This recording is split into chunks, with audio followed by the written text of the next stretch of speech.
employees, and welcome. Thanks for watching. My name is Sam, and I'm in Client Services here at the Retirement Group. I moderate these weekly webinars.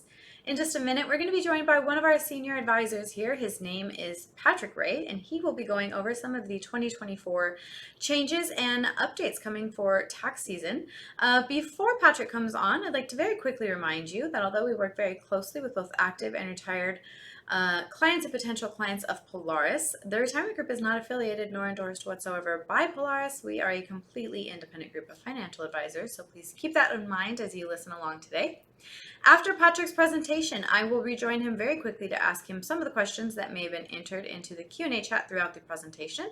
Stick around if you'd like to listen to those. And if you find any value in this video today, please feel free to follow us on YouTube and like this video.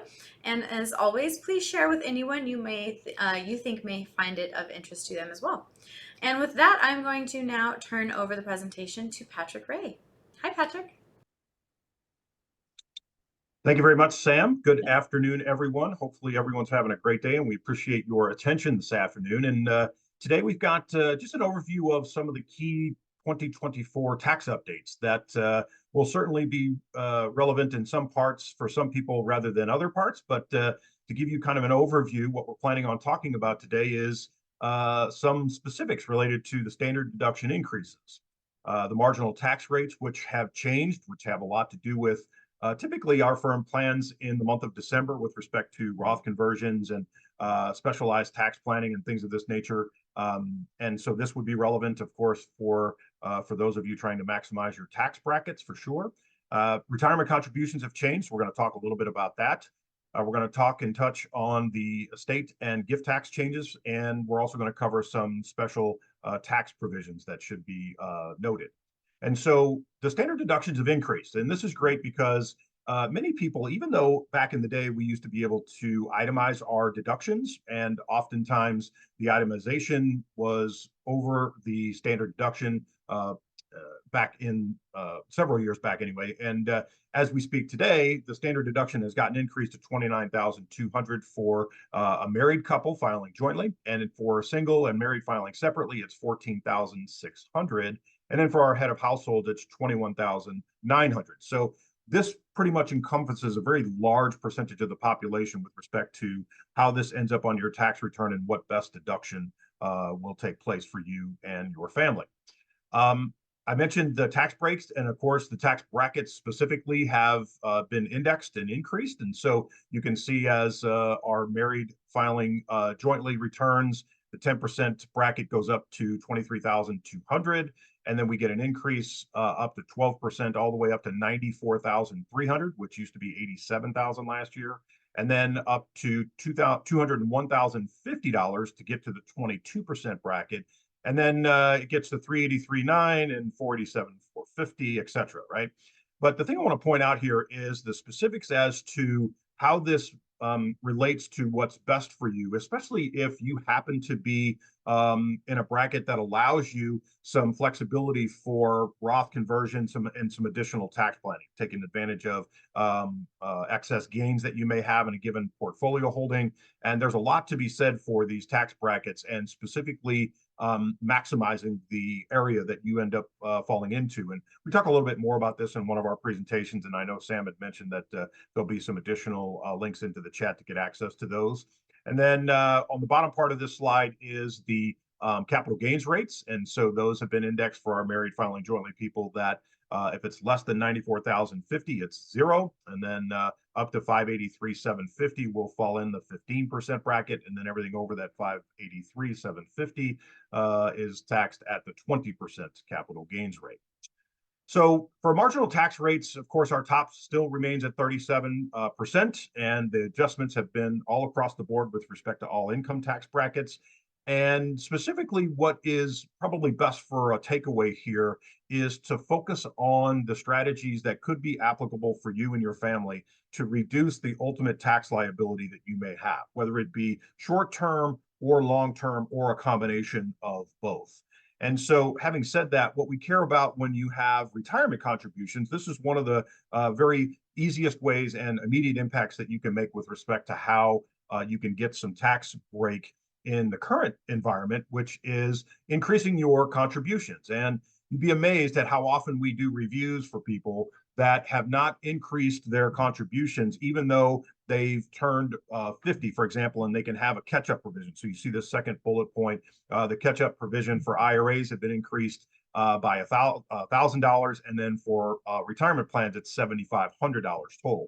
So having the built-in ability to, and some of your plans, by the way, for some of you who are participating in this call today, will have this as an automatic option. So you can go into Fidelity as an example and increase your contributions automatically so that every calendar year it increases what you put in. And often what you don't see doesn't really bother or hurt you in many of ways. And so in other words, if you don't consciously go in there and it just automatically happens, you'll get accustomed to the net pay that you ultimately get with at the same time increasing your contributions to try to maximize the limits, because the plan limits in 2024 are 23,000 if you're under the age of 50, and then you've got this catch-up provision up to $7,500 additionally if you're over the age of 50. And so this just speaks volumes to the importance of increasing your contributions to try to help you compile the biggest pool of capital that you ultimately have to rely on,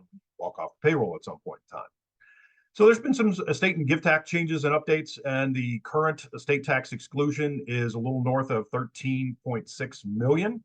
But the one that is utilized quite underutilized, I should say, is the annual gift exclusion. And for those of you who might consider giving money to family members and these types of things, this should go into your planning as to, it used to be 15,000 and now it's been indexed all the way up to 18,000. So you can make some significant gifts to parties that are important to you and your family to help you reduce the overall estate and potential tax issues that you might face in the future. And so planning for estate and gift and tax efficiency and legacy planning and all of these things is more and more important as we grow of age and our capital increases and the economy is doing well and you're doing well in your careers, that you continue to boast the ability to plan for the most tax efficient environment that you can be. And so this is why we talk a little bit about this, of course, not just in our presentation today, but some videos that we have that are on file in the event that you wish to look up. You can look and check those out at your convenience. So there's also been some special tax provisions that have changed. The adoption credit has increased for those of you who are considering adopting a family member. There's also been some foreign earned income exclusions up to 126,500.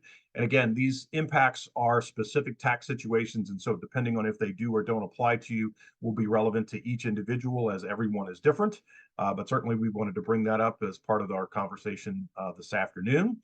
And then from a strategic perspective, this is where, the team approach would come into play when you're looking for a partner in retirement, right? So some of you may be taking care of your own environment from an investment perspective and from a planning perspective, and you might use TurboTax to do your own taxes. And you might find that at some point in your life, you wish to transition those services into the hands of a professional or a team of professionals.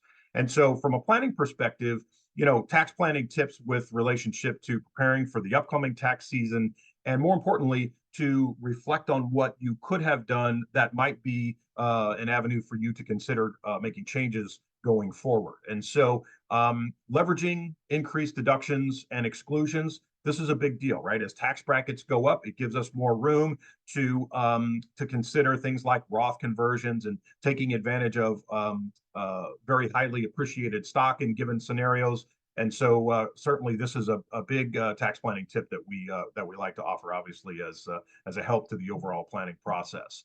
Reviewing your investment discussions or directions as far as where you're saving your money, how much you're saving, and where it specifically gets allocated to, especially if your plan has the option to participate in both the pre-tax side and the Roth 401k side.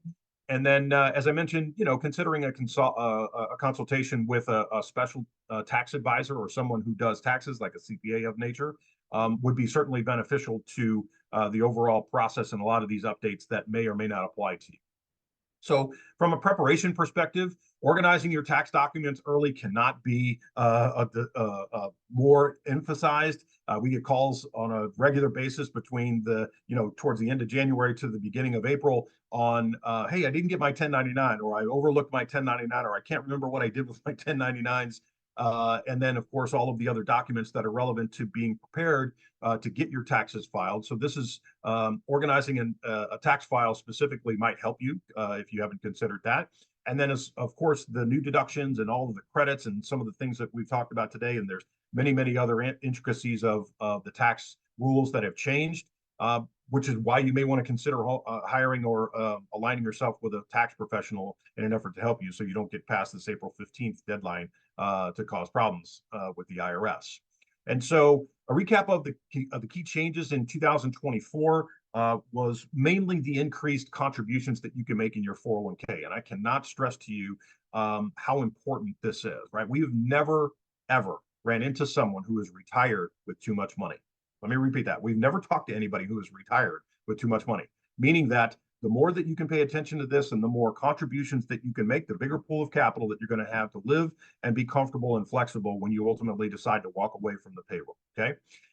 And then on a proactive side, the planning process, where we know most people over the age of 50 don't have a written financial plan, firms like ours use this as a tool to interact with someone who might be considering having a partner in retirement to work through their scenarios and get specialized help. And that's obviously one of the many things that we do to help folks. And as I mentioned just a minute ago, we know that 74% of the population over the age of 50 does not have a written financial plan. And really, there's no excuse for that because firms like ours do it for free. We do it as an introduction of our services to you. And if you're looking for a partner, it's a way for us to find out if there's a good fit. And frankly, this is something you want to do long before you decide tomorrow's my last day on the payroll. The end of April is my last day on the payroll. You want to have a partnership and a relationship built prior to that so you can set some expectations for one another and understand how the intricacies of a team and a team environment would benefit you and your family. And then the retirement group has been around for a very long time. We have tons and tons and tons of experience.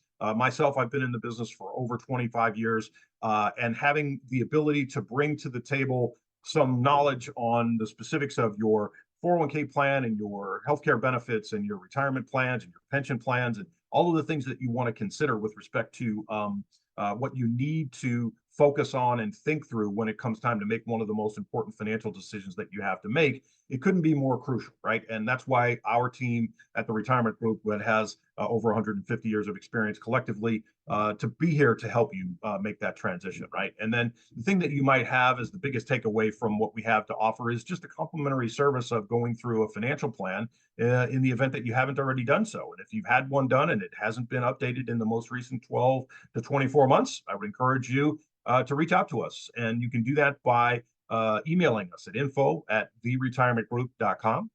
You can also call our 800 number, which is 800-900-5867. If you'd like to schedule some time to visit with myself or one of my colleagues, you can take a picture of this QR code to the left and it will get you access to a calendar where you can choose a time and a date that's convenient for you. And then if you're not already following us on LinkedIn, we have some company-specific LinkedIn pages that would be extremely helpful dependent on what company you work for, as we have updates on all kinds of tax and retirement benefit stuff and interest rates and the economy and just all kinds of vital and great detail that you might find some benefit from following us on our LinkedIn page there. And so with that, what I'll do is I'll try to let you go for the afternoon. In the event that we have some questions, I have a few minutes to be able to answer those. So I'll pass the presentation back over to Sam and do our best to get you on after I answer a few questions, assuming we have them. Sam? Yes, Patrick, let's answer just a couple questions. This first one, my 401k contains a sizable portion of employer stock, which has greatly increased in value. How does this affect my RMD, or required minimum distribution, if I continue to work after the age of 72? Yeah, so this is a great plan. And this is one of the things that have changed with respect to the age 72 and frankly, what used to be 70 and a half is the minimum distribution age. And today, currently it's 73. And if you were born after January 1st of 1960, your minimum distribution age will be 75, actually. But as it turns out, to answer to your question, it's great that you see a sizable portion of your employer stock increasing in value. And we've seen a lot of that in the most recent tax year with some of the plans that and companies specifically that we work with. But as a whole, all this means is that you're going to have a bigger minimum distribution requirement, right?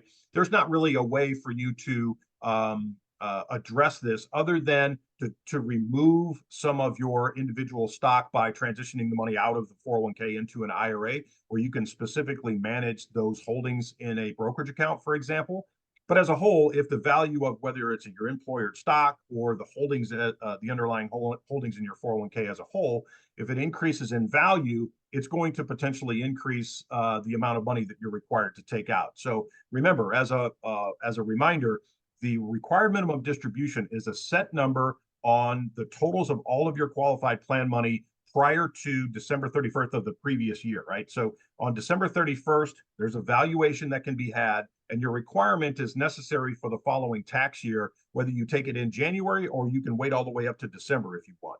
But the reality is that number is set in stone. So if during the year or the current tax year, your 401k is inflating in value, that's not going to impact your RMDs technically, because it's already set in stone as to what that valuation and your required distribution amount will be for that tax year.